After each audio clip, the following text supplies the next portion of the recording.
What's going on, race fans? Welcome to another episode of the C&J Speedway Review on a Wednesday night. My name is Corey Huffnagel, and we are getting set for another question and answering session. If you guys tuned into our last episode, we did the question and answering part 1. Tonight will be part 2. And sitting beside me tonight is my partner in crime down in Connecticut, Mr. Chris Burns. Chris, what is going on tonight? Much. I just got released from prison after an 11-year banger for crack possession, and it's just doing the same thing I always do, man. The Loki and Jabroni Show live streaming on Tuesday nights on Facebook, getting that out there to all of you fans on Spotify, iTunes, Google Play Music, and now on iHeartRadio. So the network now, we are, I don't know how many weeks, 18, 19 weeks into the Speedway Review, getting ready for our first full season of NASCAR action, and I couldn't be more excited. In the last 2 weeks since we were last here, I believe Alabama won a national championship. Congratulations. You are a Roll Tide fan. Thank you. We've had some Patriot football wins for you. Congratulations on the AFC Championship game next week. You'll go against the Jacksonville Jaguars. Unfortunately, my Falcons got bumped out, but at least Saints fan. Right. God bless America. But, man, I couldn't be more excited. Last week, I must have rewatched that episode over these last 14 days 3-4 times. Had so much fun with it, and now I'm looking forward to being on the hot seat over here. All right. Well, so whenever you're ready, I'm going to start off the questions for tonight. So the first one I'm going to ask you, this is a 2-part question. So what year did you first start getting into NASCAR, and who won the championship that season? 1984. My granddad wasn't a huge NASCAR fan, but he watched things like that.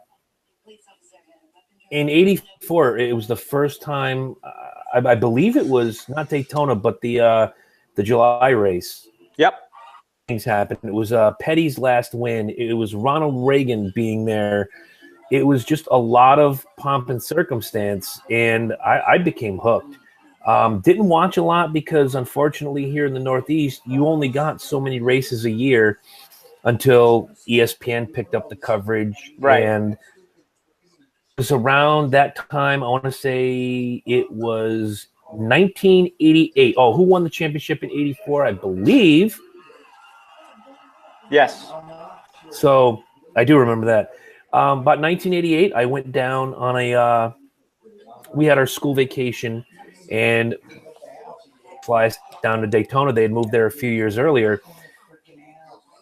Scored some tickets. So I went to the 88 Daytona 500. Couldn't tell you who won. Don't remember. I wasn't drunk. I can't mention what I was because rehab kind of cleared that out of my mind. But this meet and greet at the Volusia Mall, not far from the Speedway. Okay. And all the drivers, I think there were about 30 drivers lined up. Everybody from Lake Speed to Bill Elliott, Rusty Wallace, Dale Earnhardt Sr., Harry Gant, lined up, and they gave you this by-18 poster board with all the drivers on it, and you hand it to them, and they'd sign it. And, some of them would ask your name. And I'm getting to the end of the table, and I stood in front of this young gentleman, all peppy, and hey, how are you? What's your name?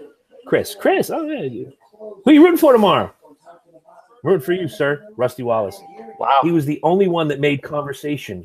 So I immediately became a Rusty Wallace fan. And then, of course, that year he fell by just a few points to Bill Elliott for the championship. Yep. And next year, total redemption, man. That 1989 season was magic. I'll never forget it as long as I live. The 2014 Kevin Harvick season, real close, but you always remember your first. Excellent stuff. So I'd probably say my first year of following NASCAR would have to be around 2005. And I remember that season. The first race I went to was at New Hampshire. And I remember I was at the race. That was during the July race, and that was when Tony Stewart was on that hot streak that season. And funny enough, not only he won those races during the summer, but he ended up winning the championship that season in 2005. And as for that, I didn't follow the Truck Series or the Xfinity, which was then Busch, until like probably 2 years later. And since then, I've been pretty hooked on it ever since. And I'd probably say like the last 12 years I've been following the sport. I've seen a lot of drivers, come in, retired, and I've gone on to like different ways. But like I said before, like I really think we're already seeing a new chapter. We're seeing a lot of these young guys that are coming in. And actually a little funny story. I don't know if you heard today, but I guess Todd Gilliland is going to be running for Rookie of the Year honors this season. Now, right now, he's only 17 years old, but he turns 18 on May 15th. So right when the guys go to Charlotte, that's when he's going to be eligible to run all the couple of tracks this season. Oh, wow. Yep. Good. It's always nice to have fresh young talent come in and shake things up a little bit because, these last couple of years have been great. But in the years prior to that, one rookie, two rookie, one young gun, two young gun. I think it was when the Eternal Flame and I went to Charlotte.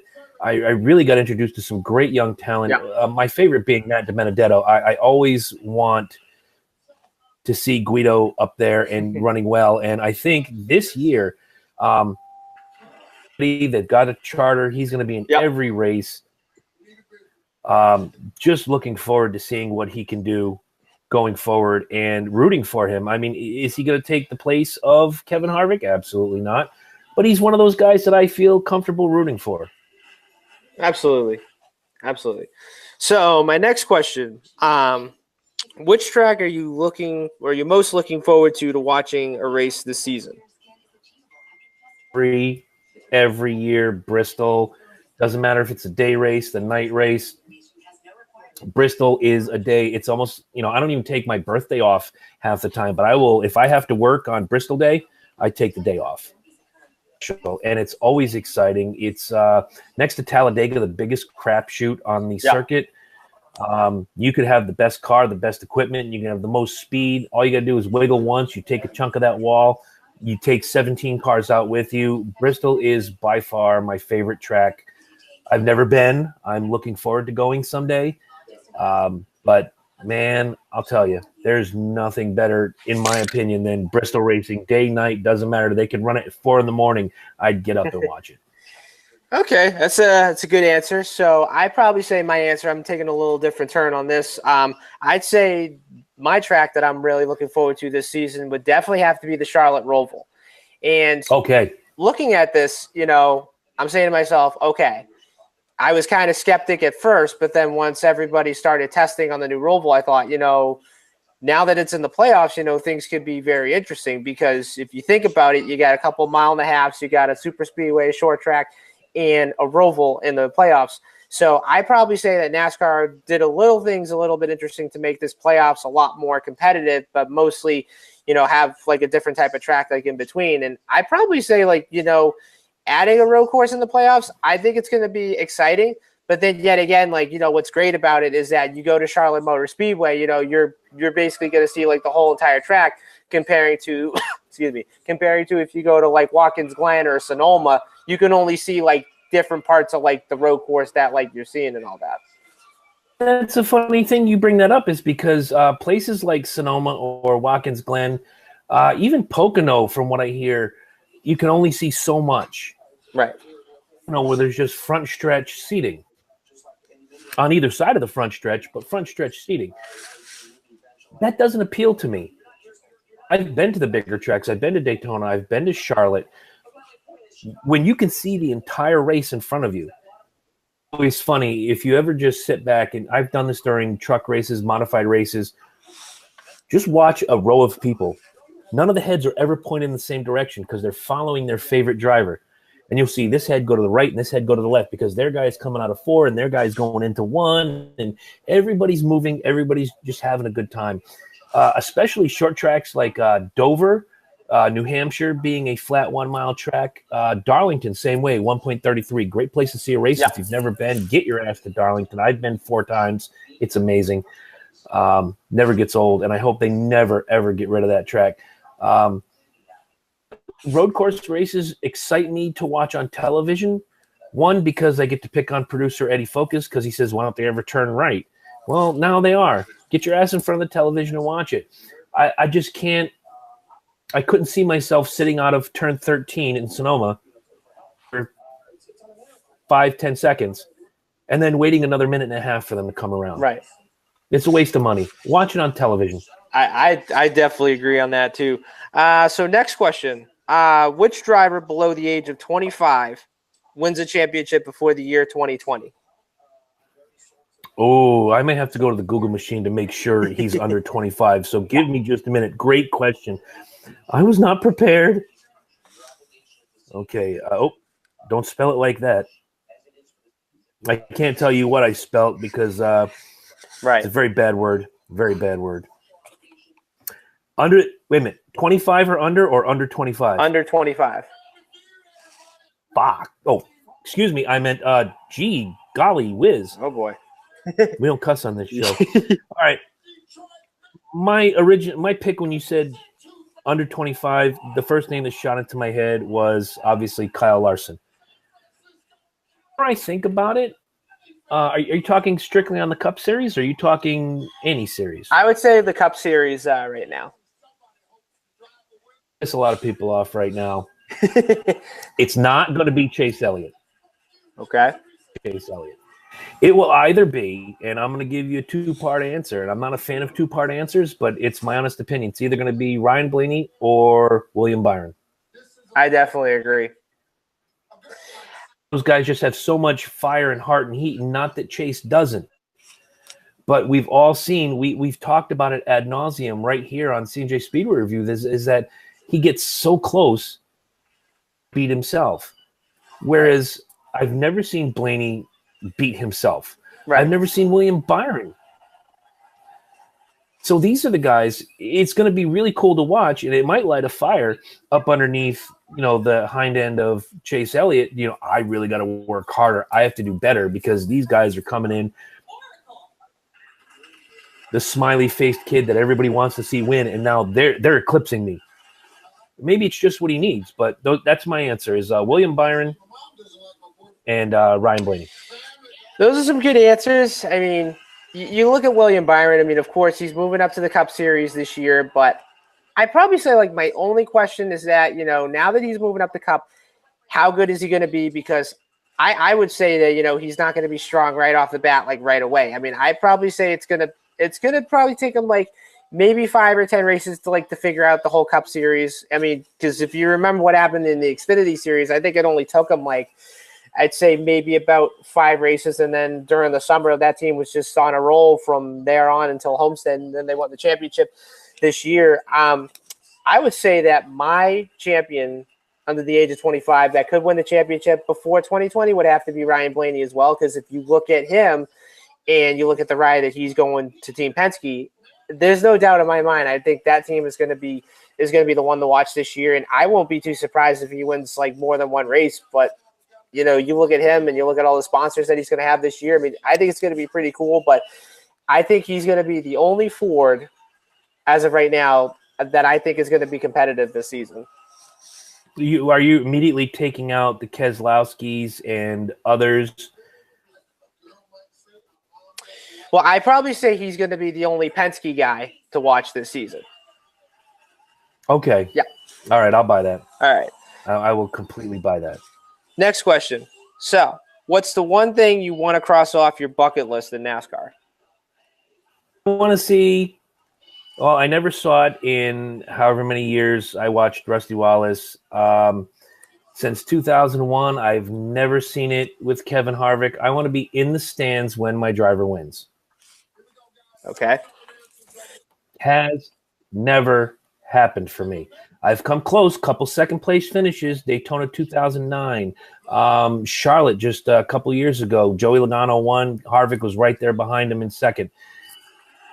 Just never happened. And I don't know that I'm ever going to see it. It just seems my luck seems to it just seems to run out, man, whenever I go to a race. He does well. My driver does well, but he doesn't win. See that win before I die. It's a good question. So I probably say my one thing to cross off on my bucket list would have to be going to a race at Talladega. I mean, Nice. I've seen it on TV so many times, and there's been, someday I really want to go down there. Hopefully to see a race, whether it be in the springtime or in the playoffs. But that's probably the one race that I really want to check off my bucket list. I mean, there's a lot of tracks I can pretty much choose from, but I probably say right now I have to say Talladega. That's a great answer. I would love to go to Talladega eventually. Let's start baby steps, man. I just want to see Harvick go to victory lane when I'm sitting in the stands, have that adulation, be able to walk out and, you always see somebody. Hell, we were at New Hampshire this past July. Yep. And as we're waiting for the tram that never showed up, a little kid with his Denny Hamlin gear on. I whipped out the gimmick phone. I am interviewing him for the Loki and Jabroni show. I'm like, hey, man, your guy just won, man. How cool is that? Oh, this is great. It was my first race, and my guy won. Just kid in the mouth. But I was so happy for him. I was like, dude, that's so cool. Your first ever race, and your guy wins. How awesome is that? So amazing. I've been going to races now for 34 years, and best finish I've seen is second place. Yep. It is what it is.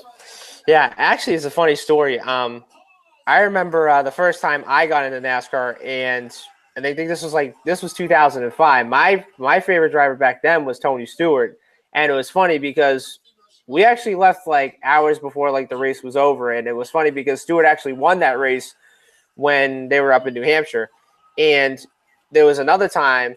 Me and my dad went to the Daytona 500 back in 2008.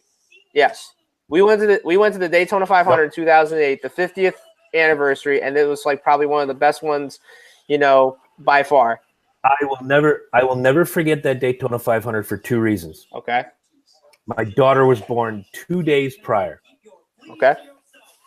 2, Ryan Newman won that race, and I was so happy because we had a fantasy racing league, and my guys were Harvick. So it was Harvick, Newman, Jamie McMurray, and I can't remember the fourth, but those are my 3 top guys in my fantasy league. And to see Ryan Newman take that home, it was just awesome. So 2007, Harvick. 2008 was Ryan Newman. My fantasy league just blew up, and it was great. It's pretty good. So next question. What's the one thing you want to see in 2018? Well, that's a loaded question, don't you think? Yep. The one thing I want to see in 2018. And it can be all 3 series. Any series. Okay. I will get to the 3 series, but the one thing I want to see in 2018 is there's more fandom, more listeners, more viewers for C&J Speedway Review going forward. Nice to have you guys along. Tell your friends, share with your friends. If you got friends that like racing, we're just 2 guys sitting around beer. That's what I want to see in a show. I'd rather not watch NASCAR Race Hub, although I do love it. I don't want to watch, NASCAR America. I'd rather prefer these fan-run shows, like this, like the Loki and Jabroni show, like other things that, we're dipping our fingers into. This is the heartbeat of America, guys. This is where you're going to hear real, honest talk about NASCAR. Right. You watch NASCAR America, and they've got a teleprompter going, and next we'll talk to Matt DiBenedetto on what he had for dinner last. No, nobody cares. Nobody cares. Kevin Harvick went to a Yankee game last week. We have nobody cares. I want to hear guys like us, guys like the Crime and Sports guys who I love that podcast very much. Guys like the Loki and Jabroni show. I love those guys very much too. Let the grassroots show grow. And that's up to you guys watching the show. Tell your friends, subscribe to the show. The truck series. Let's start with the truck series. The loss of Christopher Bell is really going to from somebody chasing him to win that championship. Yeah. I won the championship. I'm moving on to Xfinity. Yep. We have no one to chase. So I'm looking for the guys like Cindric and Gralla to come up and make this year's championship run even more exciting than last year. Yeah. Those are the guys to do it. That's not a knock on Matt Crafton or Johnny Sauter, but let's be honest, those guys are elder statesmen. Young guys to come up and put on a show and make the Truck Series a little more, if you will. Right. Because you've gone to the truck races in New Hampshire. You've gone to the Xfinity races in New Hampshire. I think we met at the Xfinity race. Yes. In New Hampshire this past July, and here we are now doing what we do. I want to see those stands filled. I remember going to Darlington in '96, and the stands were 3/4 full for the Busch race. Yeah. And you had names like Mark Martin, Randy LaJoy, Buckshot Jones. Damned if I can't remember his name. He was huge back then. Not Johnny Sauter, the other Sauter. Tim Sauter? Thank you. Yeah. You had Tim Fedua, who is now the spotter for Kevin Harvick. You had the Bodine brothers would go down and do that. The stands were 3/4 full. I want to see that again. When the trucks first started back in, I think it was 94, 95-ish. 95. Truck race, I believe it was same weekend in Darlington. Yep. Stands were about 2/3 full. Give us something exciting on the Truck Series. I think Kaz Grala and Austin Cindric are going to provide that this year. The Xfinity Series, they're giving me what I want to see. Less Cup guys running the races and taking the victories away from these guys. Yeah. There's nothing more I've ever wanted, and this year with the new rule, excited to see a different winner or maybe multiple of the same. I want to see Christopher Bell, take over the series. I want to see Ryan Preece come out of the box and just. But yeah, I want to see that. It gets annoying watching like a Bell, like a Ryan Preece, finish second or third to Kyle Busch or to Kevin Harvick or to any number of the Cup guys that come down and just basically use it for track time, extra practice. Oh, God, on the Cup Series, what do I want to see? As much as this will drive somebody nuts, whether it be a Jimmy Johnson fan, a Martin Truex fan, a Kevin Harvick fan, I want to see another new champion. Yeah. I want to see another first-time champion. It was great to see Martin Truex up there in November, hoisting that trophy and having Sherry right next to him, and they're just awesome, and you could see it in their heart and in their eyes how much they appreciated it. Would I love to see Truex win again? Absolutely. Would I be upset if Harvick won another championship? I wouldn't. Right. But it's always great to see someone who's never tasted the championship on the highest level win. Who will that be? I can't answer that right now. If it came down to Johnson, or as much as I hate to say Johnson, that would be history, and I'll never take it away. A Johnson, a Truex, a Harvick, even Kyle Busch. Earn it. Somebody new raised that trophy. Always, always, always wonderful. Good answers. Good answers. I'd probably say the one thing I really want to see in 2018 is I really want to see all the young guys perform. I mean, you talk about, a new chapter in the series, and you talk about all these young guys that are coming in that have a lot of talent and, that have won races. And, some of these guys, could win championships, before they even hit like 21 or 22 or something like that. I mean, you look at Todd Gilliland. I mean, he's going to be 18 in like May. And, and I've been watching him like racing in the K&N series, and he's just been like spanking everybody in either both like East and West series and whatnot.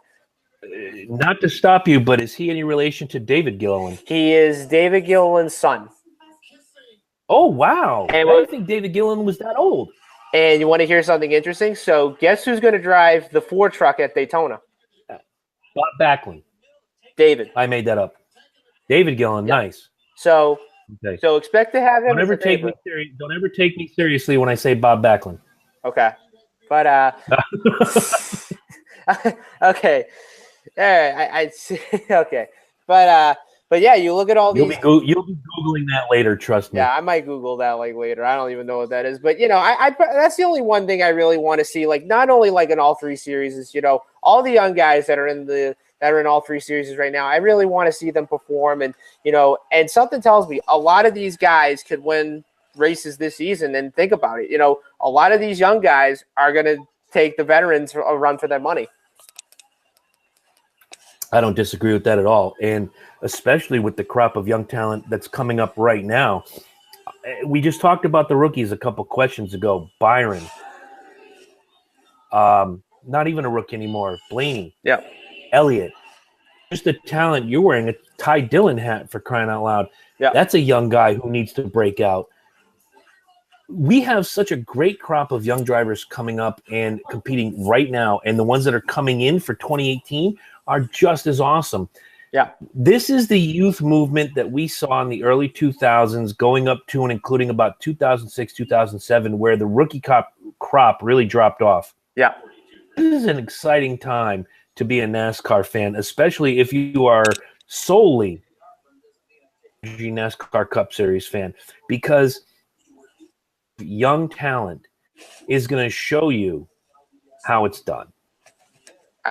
Way. Oh, yeah, absolutely. So, I'll tell you something real cool, real quick, before you ask the next question. Okay. Watching you, watching me, live on YouTube, guys. If you can't see this, I got my gimmick phone tuned into the YouTube channel just to get us a little extra huff. Yeah. Guys, do not hesitate. Tell your friends, subscribe to the YouTube channel. Let's have some fun. This season's going to be it's going to be a great year, I can tell you that. So, next question. Which winless driver a year ago wins a race in 2018 in the Cup Series? All right, can I count in an encumbered win? You can if you want, but I really don't like that word, though. I don't either, because, you know, again, you are a newer fan in comparison to me. If you won a race, you won the race, and then you took the hit if you were found with penalties and this and that and the third. Heart says Logano, because not that I like him, not that I'm any huge fan, but he's a guy that's going to be hungry for a win that isn't mired in controversy. But as far as the winless, who do I think is going to win? The last time we recorded, which is Chase Elliott.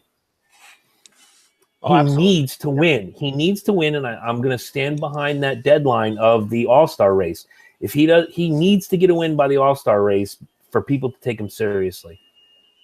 And you look at his results from last year, he only had 12 top fives and 21 top tens, and an average finish, I believe it was a 12.0, so it wasn't really too bad. I'd probably say my answer, I do want to say Chase Elliott. I mean, given the fact that he's driving for Hendrick Motorsports, he's got a really good ride, and yes, he does contend to win races like almost every weekend, but I'm actually going a different way around on this. I mean, I'm going to have to say Eric Jones. The reason why I'm picking him is because, and you think about it, you know, he's going to Joe Gibbs Racing.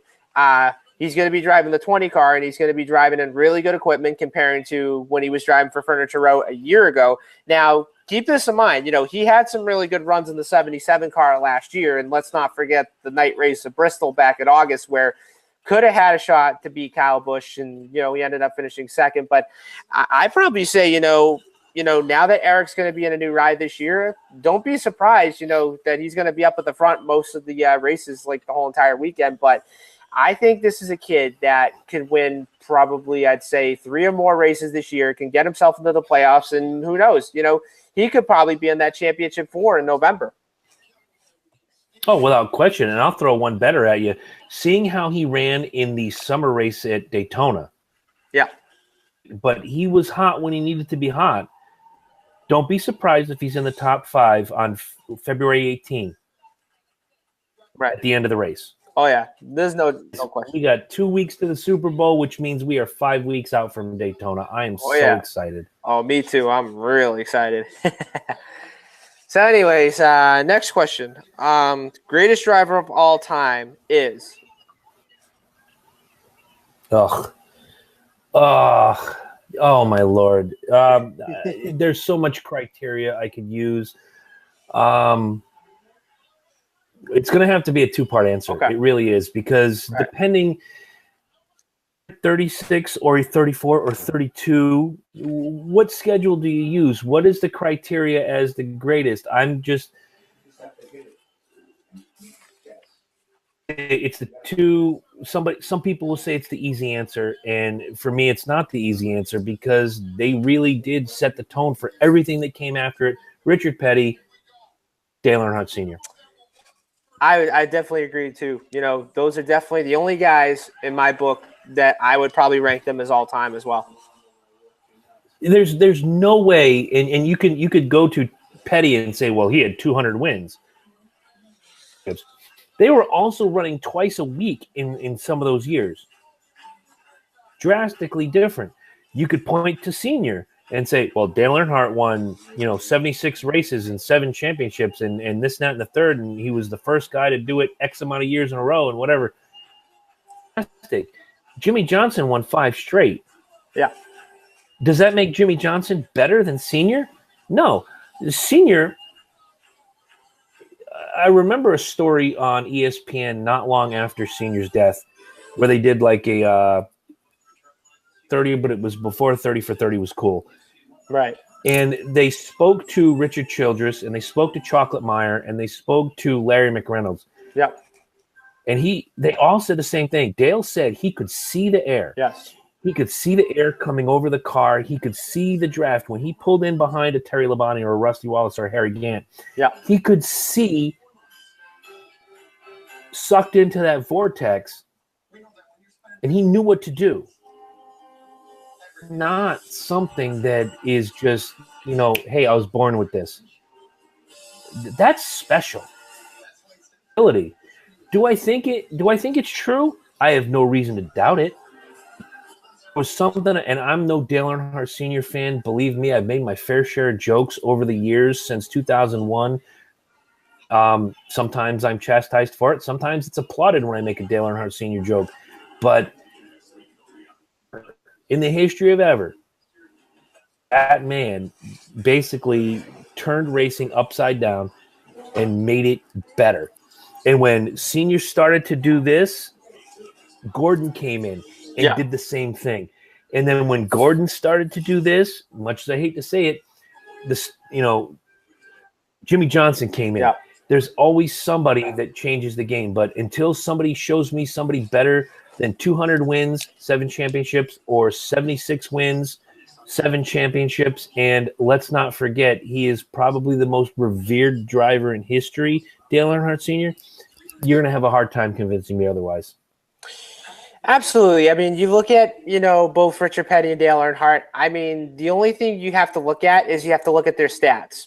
Between Richard Petty and Dale Earnhardt, think about it. Richard Petty has the most career starts. He has like 1,184 comparing to Dale Earnhardt. He had probably like less than that. And then, of course, you got the career wins. Richard Petty has 200. Dale Earnhardt has 76. But then, of course, you have championships. They both won 7 championships, in like different years and so forth. But let's not remember this. There was one year, I guess, when Richard Petty won 27 races, I think in like 1969. That was actually a different year back then because, they had more races, until in the 90s when they went down to like 36, 35, 34, whatsoever. And then, of course, you add Jimmy Johnson to the mix. Now, let's say that if he wins his 8th championship this year, would you rank him the greatest driver of all time? Would I make him the greatest driver of all time? No. Reason being is that if you go back to 1989 when Rusty Wallace won the then Winston Cup, I believe the circuit was a 28-race season. So I might be off by a couple races. It wasn't until the last that we had the 36-race schedule that we have now. Right. If you have more opportunity to collect wins, of course you're going to collect more wins. And look, here it comes, guys. Mark it down. I know I did it 2 weeks ago. I'm going to do it again. It's 8:53 on January 17th. Let me say something nice about Jimmy Johnson. Okay. Jimmy Johnson knows how to drive that car. Jimmy Johnson knows how to win. Jimmy Johnson can do things with that race car I've seen very few people do. Now, behind the scenes, I've also said this, and here's what I'm going to say, something foul.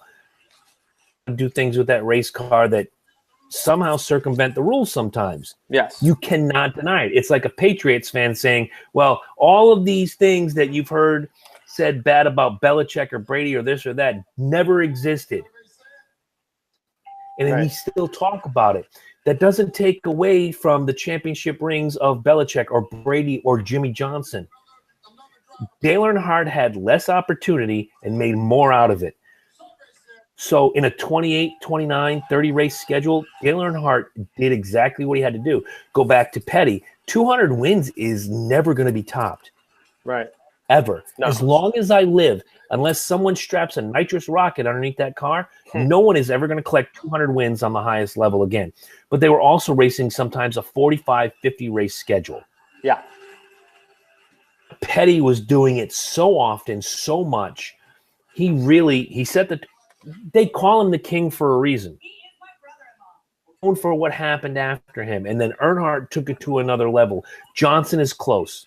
Yeah. Johnson equal. If he takes an 8th championship, he's not the greatest. But he's on that upper crust with Petty and with Earnhardt. You cannot deny that. No one can deny that. I agree. I'll stop bugging you about the Jimmy Johnson picture in your other recording room if he wins an 8th championship. Okay. All right. So now next question. Best movie character to play a NASCAR driver was? Best movie character to play a NASCAR driver. Wow. There's a serious one and then there's a funny one. But I'm going to go with my gut. The first thing that popped into my head was Tom Cruise as Cole Trickle. Honorable mention goes to Michael Rooker as Rowdy Burns. Yeah, I love that. And the bronze medal goes to, this is going to surprise some people, John C. Williams as Cal Naughton Jr. I agree. There was something about playing that role that was real. Because you watch that movie. I love Talladega Nights. My girlfriend loves Talladega Nights. My kids love Talladega Nights. Ricky Bobby character that's just not real. Cal Naughton Jr. came off as real, so much so that the aforementioned fantasy league that I had, I won a die-cast car at the end of the year. Yeah. Pick your die-cast car. I'm like, I want the number 47 Old Spice of Cal Naughton Jr. And hey, they went out and found it. So, yeah, that's it. No one will ever beat, in my opinion, Tom Cruise's Cole Trickle. My only answer, my number one answer would have to be Michael Rooker as Rowdy Burns. And honestly, like the real reason why is I just love the car. The 51 Exxon car was just literally like bad to the bone, like every single time it was on that racetrack. But that's like literally my favorite, character. I mean, I actually put it this way, like another Michael Rooker movie that I just previously saw was the movie JFK. And that was like talking about like the investigation of like the whole like assassination of John F. Kennedy. And sure enough, Michael Rooker was one of the detectives or whatever was in that movie. I'm thinking, oh my goodness, that's Michael Rooker. But yeah, that's the only one I can pretty much think of. Well, you're talking to a JFK enthusiast. I've read probably 15 books on the assassination of John F. Kennedy and the things leading up to it and the investigation after it. I'm immersed. Every time I see something JFK on television, I'm all about it. Yeah. Loved him in that movie. But if you want to see Michael Rooker at his comedic best, watch Mallrats. Mallrats. It's a Kevin Smith movie. There's no such – well, there is. There's 2 bad Kevin Smith movies. But if you watch anything in what I call the Jay and Silent Bob progression, watch Mallrats. All right. I'll look into that. Fantastic. I love Michael Rooker. I even liked him in Guardians of the Galaxy. Oh, yeah. Definitely. So, next one. So, which driver starting a new team in the Cup Series will finish highest in points in 2018? Ryan Blaney, easily. I'm going to go with that answer, too. Definitely has to be Ryan Blaney. We brought up the fact that he's going into, I believe it's the Penske car. Yeah. And I got that right. You're the stat guy. I'm the good looks of the town. Last year Blaney was racing for the Wood Brothers. Now he's going to Penske. And it's funny because the Wood Brothers is actually aligned with Team Penske. Right. again, being a Penske guy from way back, I always have a soft spot in my heart for the Penske teams. I dig Brad Keselowski. I'm not a huge fan of Joey Logano. Come on, he's a Penske guy. Yeah. There's a soft spot. If you're good enough for Roger Penske to say, you know what, you got something and I want to harness it and let's go out and win some races, for me. So Ryan Blaney has that best chance. As a new driver with a new team, nothing against Eric Jones, nothing against William Byron, nothing against any of these guys. He's already showed he's got the heart, the passion, and the know-how to do what he's got to do. The equipment, oh my God. Yeah. And that's a great question. And not to mention, like, you know, it's sad to say that he ended up cutting that mullet and then the mustache as well. And I actually saw a picture of it like a few days ago, and he looks a lot different than what he was about a few weeks ago. But one of my friends was telling me this.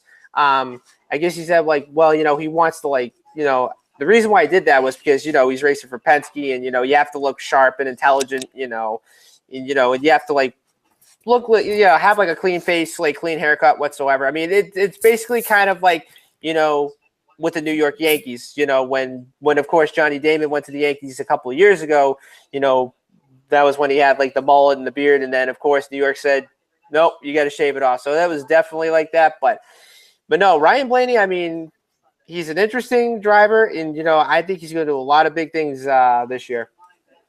Well, to take those 2 points that you just made, that's been a Yankee rule for ever since George Steinbrenner bought the team in 1972. You're here to play ball. You're not here to look like a rock star, et cetera, so forth. Yeah. So even Don Mattingly tested that rule back in the 80s. He would grow his mullet just enough so it almost touched the collar, but not quite touch the collar. Yeah.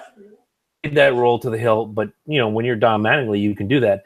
Ryan Blaney, when I saw that picture that you put up, looked like he could have been a member of Led Zeppelin or Lynyrd Skynyrd back in the day. Does not look like, you know, you got to put on that helmet. You got all the hair. You got the facial gimmick and all of that. There's just not room for that. No. To this day, you know, Jimmy Johnson's been sporting that beard for about 2-3 years now. Yeah. That's got to itch and sweat. And now I know why drivers are clean shaven, with the exception of like the Terry Labonis and the Dale Earnhardts, who always had the big bushy Ron Jeremy mustache. Yeah. Now I know why they don't grow all that gimmick, because it gets hot underneath that helmet. Exactly. All right. How many more do we got to go? We got a couple. So, all right. Which driver who failed to make the playoffs in the Cup Series last season makes it this year? Wow. You know what? I'm going to have to go to the gimmick phone real quick, because I want to see, just for my own S&Gs, NASCAR standings 2017. Who did not make the playoffs that I think is going to make the playoffs this year? Okay, it's an easy answer, and it was my first answer. I just wanted to make sure that it was true. Joey Logano. Yeah, I'm going to have to go with that one. You can't keep a guy like Joey down, and, you know, love him, hate him, or otherwise, and there are people that love him just as much as they hate him. But guy you're going to keep out of the playoffs. Ruined everything for him. Yeah. So now Joey and his team, whether it's Team Penske or the crew chief or the guys working the jack, have to figure out, how do we not ruin this kid's 2018? He's got the talent. He's got the equipment. He's got the ability. Let's help him get to the playoffs and be a force in 2018. There's no question about that. I think Logano's going to make it this year. Okay, excellent. All right. Now, next one. Two-part. Best and worst Daytona 500 was? For me, the 2007 Daytona 500, Kevin Harvick beats Mark Martin by a nanosecond.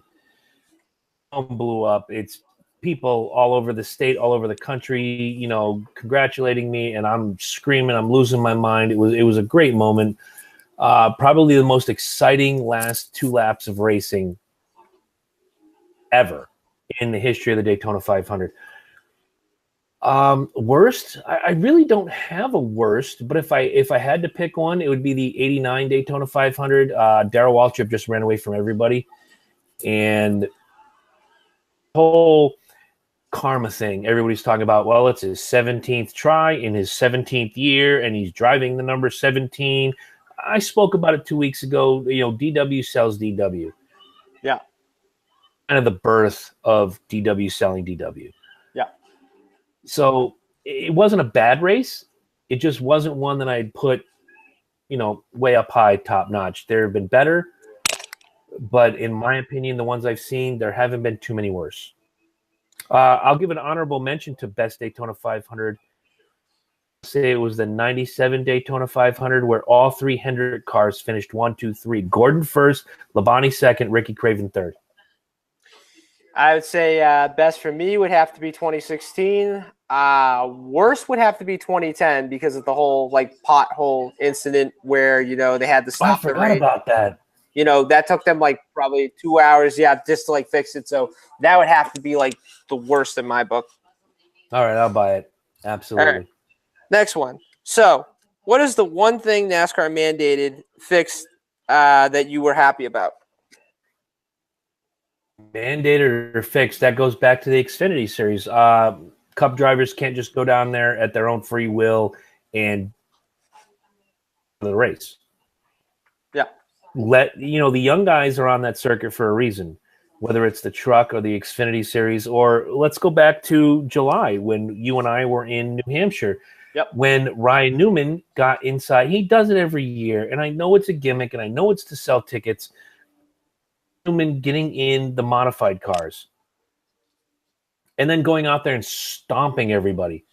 A race, I've been to New Hampshire probably a dozen times, and every time Ryan Newman gets in one of those cars, Ryan Newman wins that race. You're taking the spotlight away from either a young kid or someone who has been trying for 12, 13 years to break through to the next level. You're taking that spotlight away. Stop.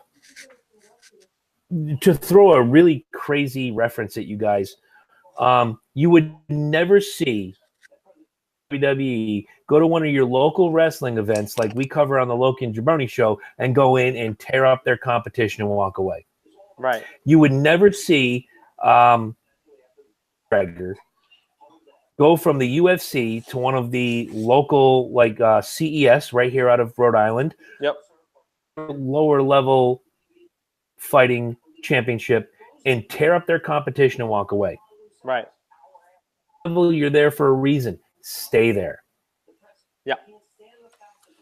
Definitely. I'd probably say like the one thing that NASCAR fixer mandated that I was happy about would definitely have to be the stage racing because, you know, I would say with this new format that came out a year ago, I think it's exciting. I think it's competitive. And I really think that, you know, it's here to stay. I don't think NASCAR should touch it or change anything. Just leave it the way it is. I love it. I got it. It was some of the most exciting racing I've watched in a long time.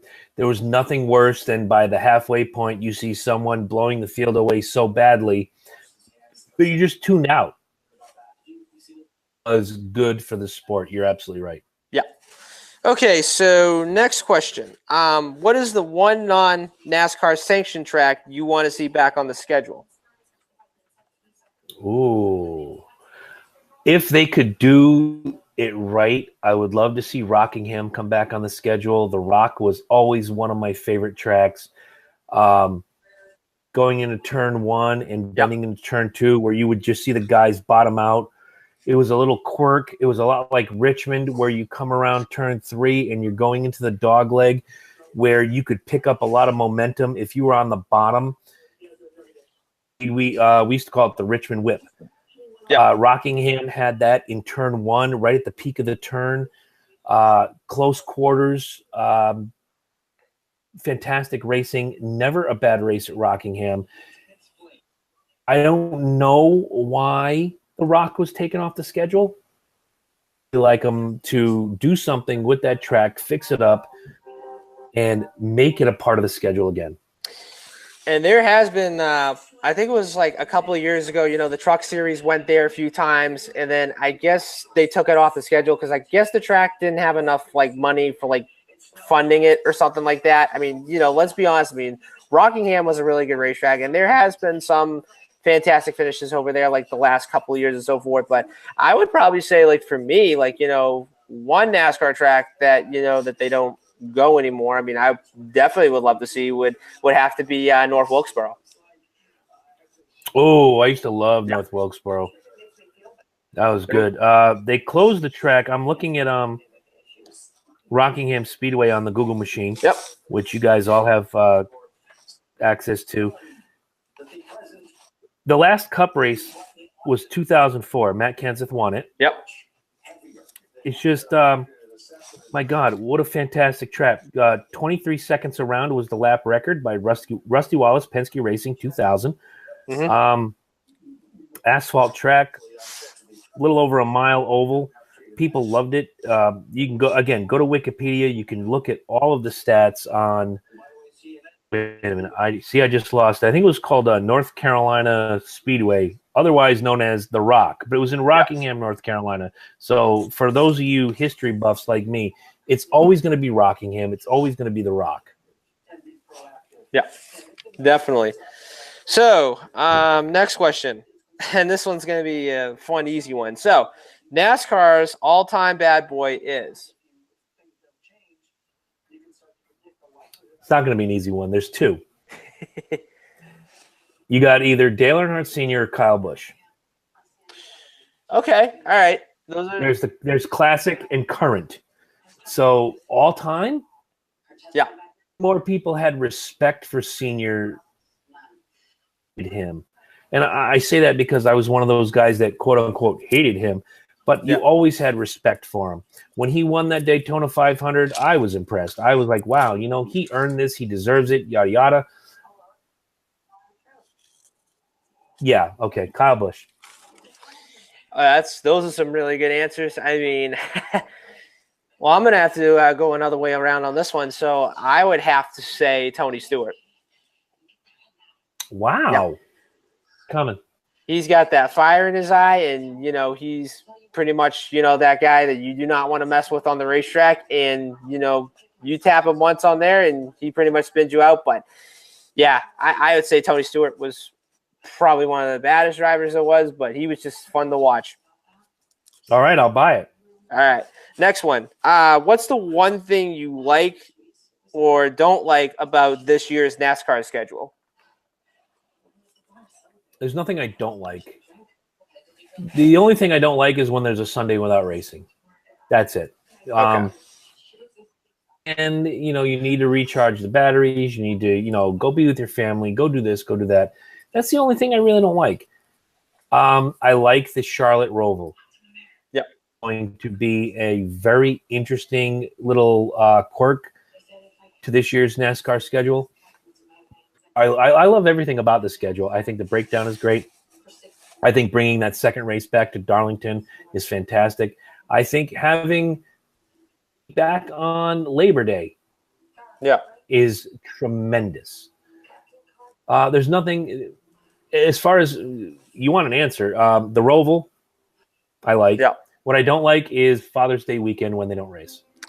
Because let's be honest, I want to sit in my chair on Father's Day with my kids and stepkids and beer and steak and all this mess, and I want to watch a race. Yeah. There's no racing. Well, there might be a Yankee game. God only knows. Right. But, that's kind of – and I understand it, but it still pisses me off.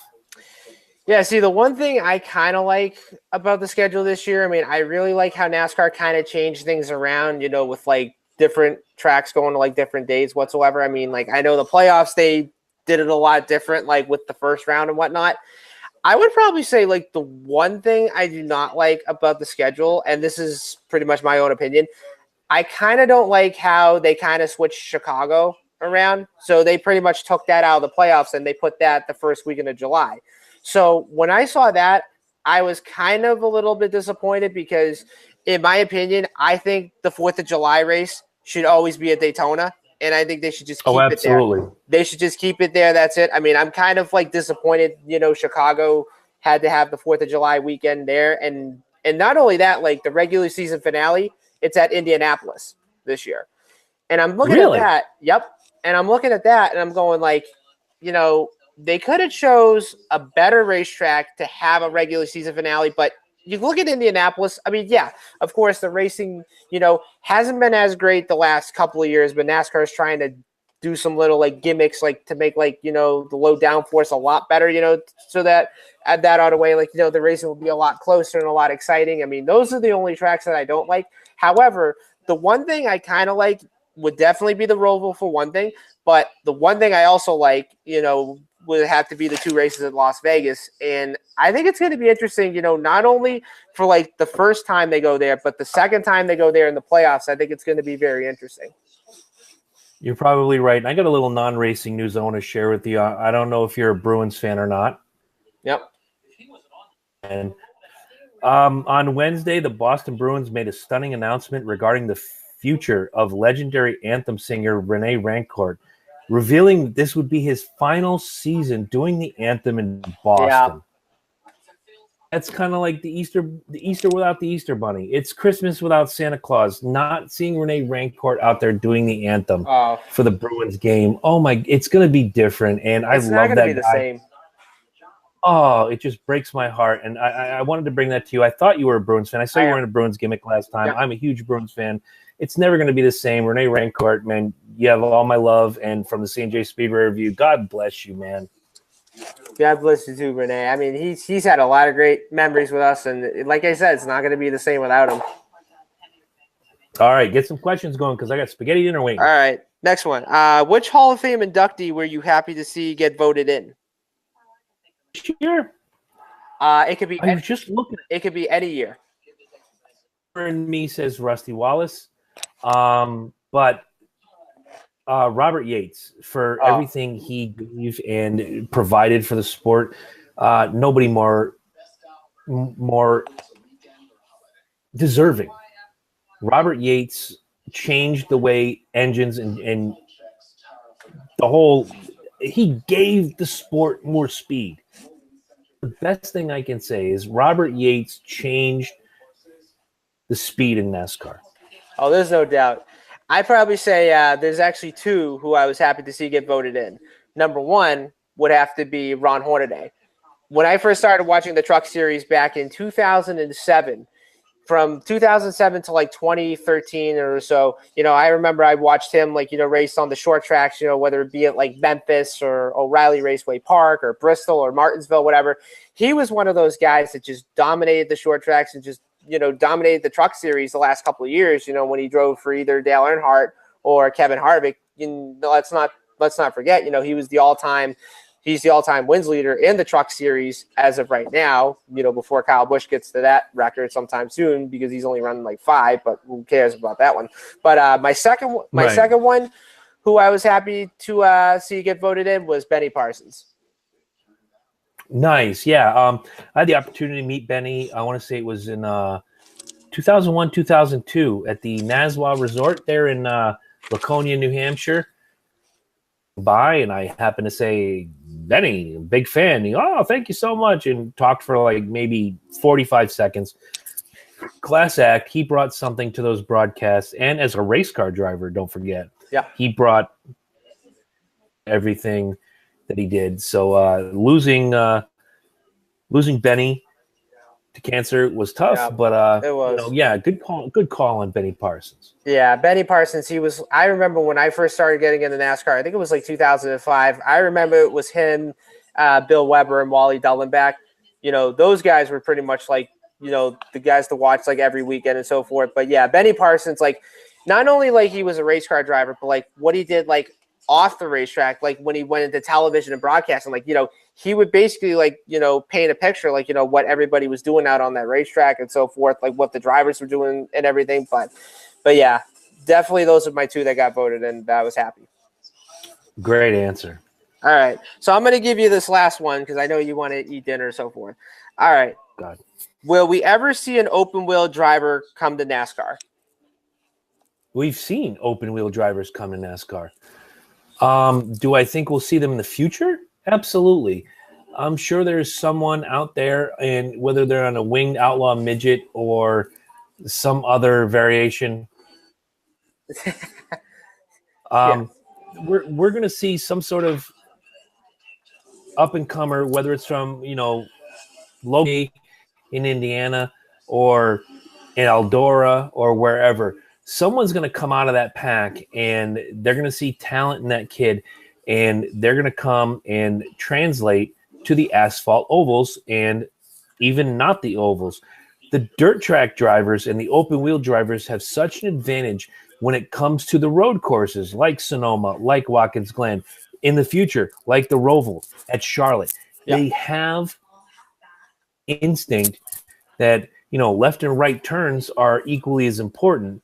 And when you have that, there's a reason why Boris said is brought back every year to Sonoma and to Watkins Glen to run those races, because he started an open wheel. He's like 114 years old now, but he still is competitive, and he does well on those tracks. Yes, absolutely. I think there's going to be an open wheel kid in the next 3 years. That's my prediction. 3 years that comes up from the locals, whether it's US 24 Speedway in Indiana, Eldora, Iowa, Kansas, wherever, an impact. Or she. Let's not forget our female friends. Yeah, I'd probably say yes in my book as well. Whether it be like in any like open wheel type whatsoever. I mean, I could just say we'll probably say yes on my book. So actually, I want to hear this out. So remember when we did like the movie character question? So my friend just texted me. He said Jeff Bridges as Junior Johnson in Last American Hero is the best driver movie. It was good, but it wasn't the best. Okay.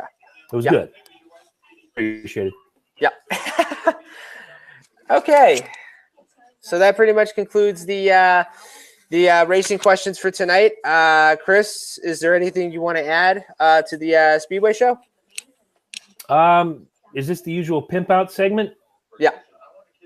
Okay. Well, guys, if you like what you see here, so it's on YouTube. Find CJ Speedway Review. Hit the subscribe button. Tell your friends. It's the only way we grow. We can only do so much. It's up to you guys now to help us grow. Don't forget the Loki and Jabroni Show live Tuesday nights on Facebook, coming at your eardrums every Wednesday on iTunes, Spotify, and now iHeartRadio. www.cafepress.com/Loki and Jabroni is where you can get all your gear.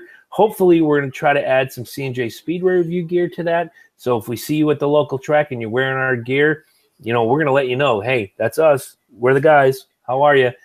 January 28th, Wethersfield, Connecticut. The Loki and Jabroni Show will be doing Humble 2018 viewing party at Hooters, sponsored by Connor Promotions and Captain's Corner. We're going to be there. Hall of Fame WWE wrestler Bob Orton will also be in attendance. We're going to be giving away some great stuff. We're going to be doing a live feed. Everything's going to be great. And now, Corey, pimp away. All right, so keep following me on Twitter. I am at NASCAR Indy. Go to my website is NASCARindy.org. Facebook, NASCAR IndyCar Central, where we will be getting ready for the start of the 2018 season. So make sure you look up news, results, standings, and much more. Instagram, we are at NASCAR IndyCar, and I want to give a couple shout outs tonight. I want to say hi to Zach Kuhn. I know he wanted me to mention him during the show, whatever it was. I also want to give a shout out to Joseph Gemmel. I told him about the show last night, or actually on Monday night or so forth. So hopefully he's watching, or if not, I could probably send him a link. Also, Chris Bartley and Jeff Leonard. Chris, hopefully you are watching the show, which I advertised it the last few days and so forth. And so, yeah, all I can just say is, we got the Super Bowl coming up in a few weeks. And if you think about it, after the Super Bowl, that's when NASCAR season officially starts. Speed Week starts not long after that. That's the longest 2 weeks. Yep. History of ever. Funny, Loki from the Loki and Jabroni Show, Mike Smith mentioned not too long ago, hey, really, this has been a really quick off season for NASCAR. And I looked at him. I'm like, what do you got a thumb growing out of your forehead? This has been difficult. He goes, no, think about it. The Super Bowl's in 2 weeks. Yeah. 2 weeks after that. Quick, but I guess when you're looking at it from the outside looking in, it seems quick. Yeah. Boy, from that third week in November till now, it seems like forever. I just can't wait for the engines to fire up. I can't wait for the season to start, and I can't wait to see what awesomeness is going to be put in front of us. And once the cars hit the track at Daytona, I'll be really excited about it. That's for sure. So when we go back week to week, baby, we'll be here every Wednesday night once Speed Weeks begins. Yep. Every week. But you're going to have to wait 2 weeks for the next episode of the C&J Speedway Review going forward, which will be January 31st, if I'm not mistaken. Yes, January 31st. Okay. So, guys, thank you, Corey, once again. Thank you, Eddie, who is hiding and behind the scenes. And thank you, all of you who have made this fantastic 2017 season and the 2017-2018 transitional off season so fun. And to everybody Corey shouted out, thank you so much. Thank you. And you guys share the show, subscribe to the YouTube channel, be on the lookout for gear coming up, because gear and someone asks you about it, you tell them about it, we just gained a new viewer, a new listener, a new fan. All right. So Corey, stay out of prison. I'll see you in 2 weeks. All right, see you in 2 weeks.